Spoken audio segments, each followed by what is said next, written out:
Hey guys, welcome back to Contest Prep University. I'm Joe Klemczewski with Adam Atkinson. We are still in our series, Are You Ready to Compete? And we're going to talk about some of the obstacles. So we've talked already about time and relationships and all the things you need to consider, even the expenses and making a spreadsheet.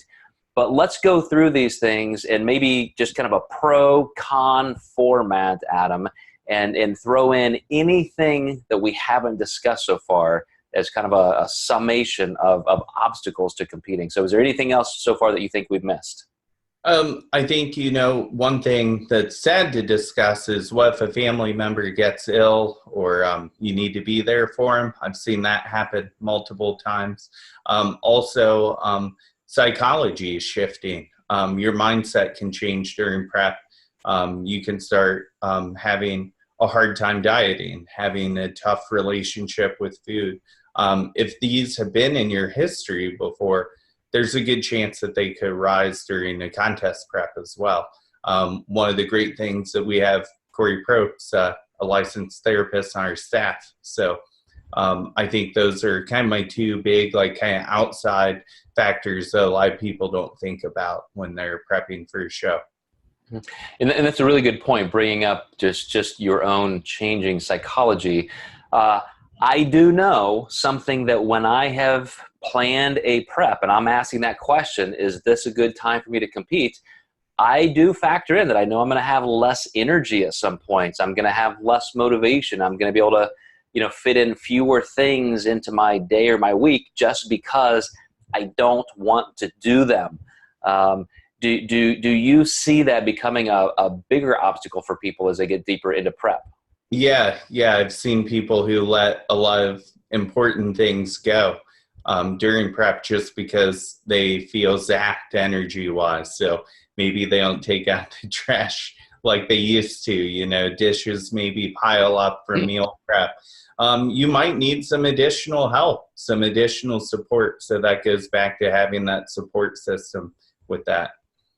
Yeah, I really do. I will tell you, Adam, that the decision point for me in even retiring, I have 4 children, and when my oldest crossed into 12 years old, and so he's in that preteen range, now I have 4 kids who are all in Little League soccer, you name it. And it just got to a point where even though this was something that was pretty central to my life and career, I had to say, you know what, for right now, I'm just done. I cannot fit this in anymore. And I wouldn't consider, kids and family being an obstacle, as in this is a negative thing I have to get around or get through. It just became clear to me that I had to make a decision between, what am I going to focus on the most, and will one or the other suffer? And to me, it wasn't a sad decision or, something of any kind of consternation. It was just, it was the right time to hang it up for a while and spend all my time and energy on my kids. So that's one thing to consider. What about things like career or things that you've had to deal with clients? Yeah, this can affect your work productivity possibly as well. Or you're taking time off work to go to shows.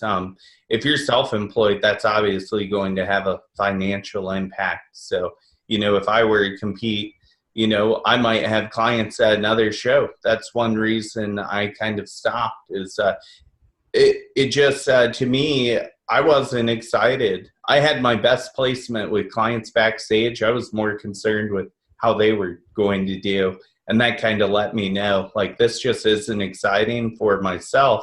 And I can technically compete all year long with having multiple clients doing this. And that was a lot more fun for me. Absolutely, yeah. I remember doing that. So I helped coach Paul Ravella for his Yorton Cup showing last year. Same thing. I mean, I'm backstage trying to make sure he's okay, doing everything, and he's running around seeing his clients. I'm like, dude, knock it the fuck off. You're going to be on stage in 30 minutes. You can't go around helping all your clients. But, what can you do? If you're a coach coaching other people, you may have to decide that some contest weekends or contests are just going to be too busy for you to worry about yourself. So yeah, really, really big point there. But do consider, you guys, the impact of other parts of your life. Like I said, career, relationships, things like that. And as a way to wrap up this whole series, stay tuned for our next episode. We're gonna talk about some things that really can help you physically move into this prep. Are you physically in the right place to do this? So stay tuned, and we'll catch you next time.